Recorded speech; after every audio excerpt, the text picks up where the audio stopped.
Hello and welcome to Competitive Crunch. My name is Spade, and today got some breaking news from the Smogon front. The item Gengarite has been banned, so you can no longer use Mega-Gengar in the OU tier. And I know this has already caused a bunch of outrage going on the interwebs and on the Smogon website. So if you feel like this was a wrong move for Smogon to do, I would really appreciate if you could just this once, listen to what I have to say, or better yet, go to the Smogon website. I will leave a link in the description for this announcement, and you can read yourself why the Gengarite item and Mega-Gengar were deemed too powerful for the OU metagame. So please go do that first before you use outrage, because it's super effective against everything that is not fairy, and my channel is not a fairy type channel, so it kinda gets hurt by it, if you catch my drift. I don't know. I don't think you do. But anyways, we move on. And we're going to talk about this. Why the Gengarite item and Mega-Gengar were banned from the OU tier. Now, it was... a lot of people just say that... personally, I didn't have any problems with it. I was every time I was able to deal with it, it was not that big of a deal. And offensively, that was really not the problem with Gengar. And I think the biggest issue, which has been explained here later, is the support possibilities with the Mega-Gengar. So, while it got a great buff in the special attack and speed in 170 and 130, that was really not the only reason. Of course, that made Mega-Gengar more powerful, although regular Gengar with Life Orb is still stronger than Mega-Gengar, but, you know, it is still faster, and it definitely got a nice buff in the special attack, so it's able to hit relatively hard on its own.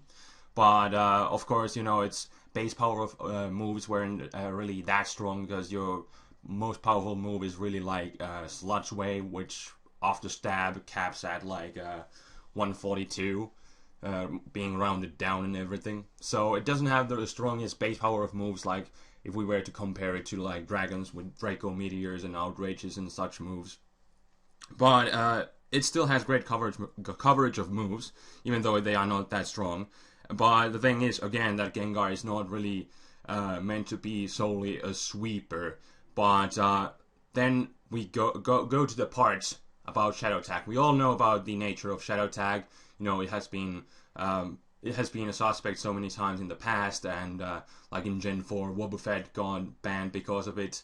Maybe that was not the right move back then, but in Gen 5, you know, it was really no longer an issue. But we all know about Shadow Tag Chandelure if you have been playing like Dreamworld OU tier. But the problem with the Shadow Tag that is completely different from Wobbuffet is the fact that Gengar actually has a great coverage of moves to go well with its ability, and also these offensive stats that Wobbuffet lacks. So it is really able to abuse the Shadow Tag ability to its fullest, when it can just trap and kill basically anything it wants, outside of few things that could take hits and potentially like roar it out or U-turn on it or Volt Switch or whatnot. But it can still, when it comes in, it can just trap anything, and it's going to be really hard to escape the wrath of Mega-Gengar. And then, besides the awesome coverage that it has, with Shadow Ball and Focus Blast, it is basically able to hit the entire metagame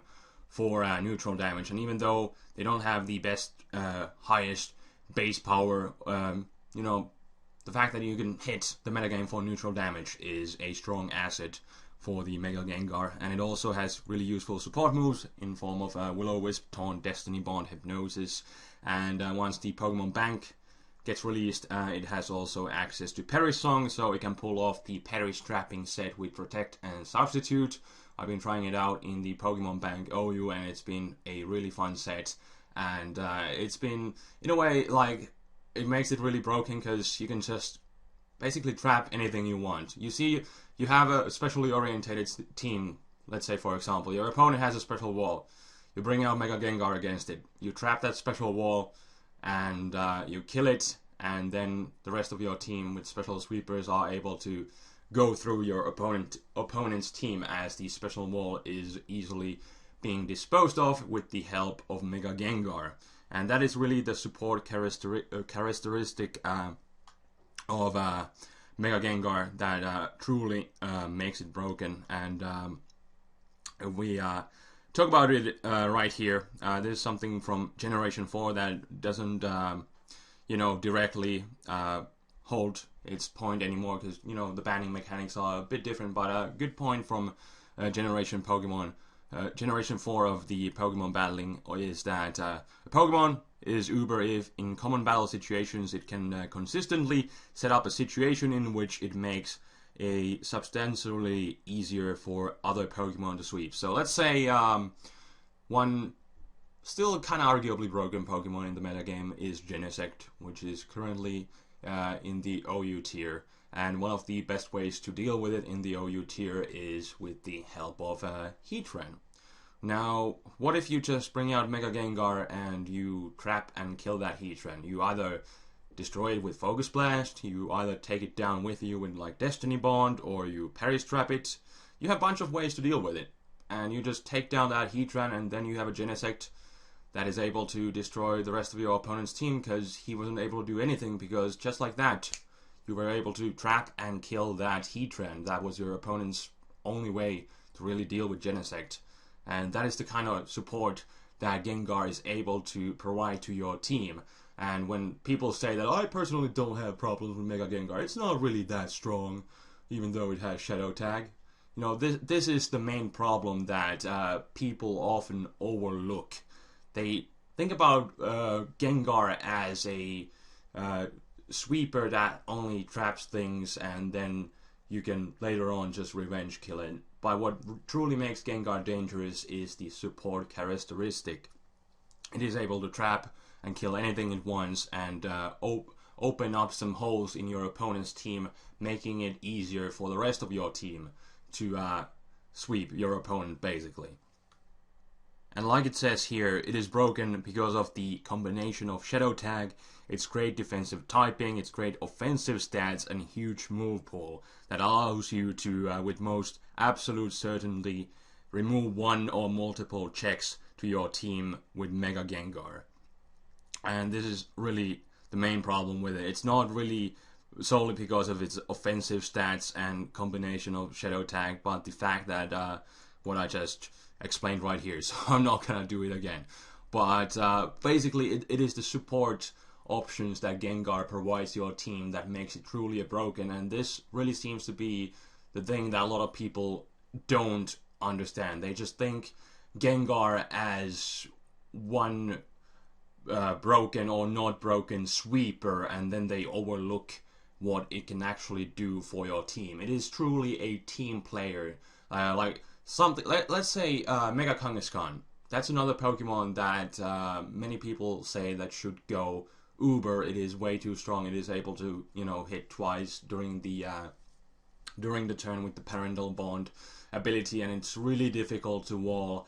It still has like few things that would wall it. You can still run coverage moves against them. Like Skarmory is a good answer to it, as long as it doesn't run Fire Punch, but it could just as well. And I guess Gengar would deal with Mega-Kangaskhan just fine, but Fire Punch has a way to go around the substitute, and then you still have Sucker Punch to play the mind games. So even Gengar is only a check to it. But Mega-Kangaskhan is a Pokemon that probably should go uber because of its offensive capabilities and the fact that it can hit twice during a turn. That truly makes it broken.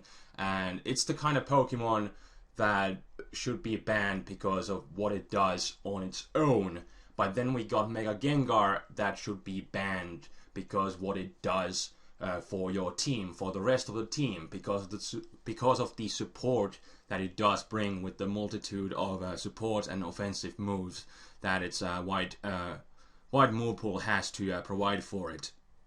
And it's like right here it says, about the pursuiters and stuff like that. Like certainly you can pursue it, and then there was the argument about, you don't get it, you don't get the ability activated until you Mega Evolve. So you can bring out the Pursuiter, but let's say Tyranitar comes in to a Focus Blast, then it will just get 2-hit KO'd. So how big of a counter is that? It's not, it's a check. And same thing with Scizor, especially with the new Steel type mechanics. You know, you can just hit it with a Shadow Ball, so that's even less of a reliable check to Gengar and Mega-Gengar than it was in the past. And of course, you can just Destiny Bond those Pursuiters too, so that's an option that you have against them. And so Gengar, just mainly because of the nature of the Shadow tag, it is just extremely difficult to deal with, and the support possibilities with it are way too powerful for the OU metagame, and that is why Smogon decided to ban it. Personally, they explained everything well right here, so honestly, I cannot argue with them. Gengar can do this, and many times I've been in a situation where Gengar just comes in and traps something, and then, oh wait, now my counter to this Pokemon is gone, and now I can't deal with it because I just got trapped and killed by a Mega-Gengar. So it's like, it's just, in a way, it just doesn't seem fair. But, you know, that's the nature of the Shadow tag. That is why it got banned. And hopefully you listened and tuned in. And I do have the link in the description for this topic right here. I recommend you go check it out yourself, because I was just rambling here and pointing out a few things. So yeah, definitely recommend you read this on your own if you feel like it and you wanna know more, because I just kind of went through some of the main points here. But Mega-Gengar is now banned. I think it will go like Uber next week on the Showdown tier, so I think for a few more days you can still try it out on Showdown. But with that being said, I will conclude this little update video, and thank you so much for watching, and leave your thoughts on the ban of Mega-Gengar. But please, if you feel like commenting on it, please do read this topic first before, because like last time when I was talking about the ban of Deoxys Normal and Blaziken, there was an outrage, and none of the arguments that I got in the comments were actually good, because people, they didn't read the reasoning, and then they complained about something that was perfectly explained why those Pokemon went Uber. And we all know Deoxys Normal and Blaziken are just super broken if you have been playing in the competitive scene. But of course, always to more casual people, you know, these bans seem like not fair and everything, and you know, they don't, you know, it's especially with the Mega-Gengar, it's hard for a casual fan, even for me. Like when I was first trying out Mega-Gengar, you know, I was like, yeah, well, it's not really that good, it's not that strong, Shadow tag is great and everything. But Smogon brought out this great point of the support characteristic, what it can really do for your team, and I really can't argue with it. It's just simply true. It can just kind of trap and kill anything and provide that great support for your team, which is kind of just too much for the OU tier, and it can open up holes which no other Pokemon can really do. And that is truly a problem for the OU metagame, and that is why Mega-Gengar is now gone. And of course, when you think about these quick bans, they are always considered kind of just a little extra continuum for the initial ban list for the OU tier. And I guess Mega-Gengar could have been suspected, but at this time, Smogon is just trying to do their best to quickly advance the metagame and move forward, because suspect testing always just takes so long, and with the quick banning they are just able to continue the initial ban list for the OU tier, and that is why Mega-Gengar was banned. But they did provide really good reasons why it went. So again, personally, I do not have problems with this ban. And with that being said, now I will truly conclude this video, so thank you for watching, and until next time, this is Spade, signing out. Peace.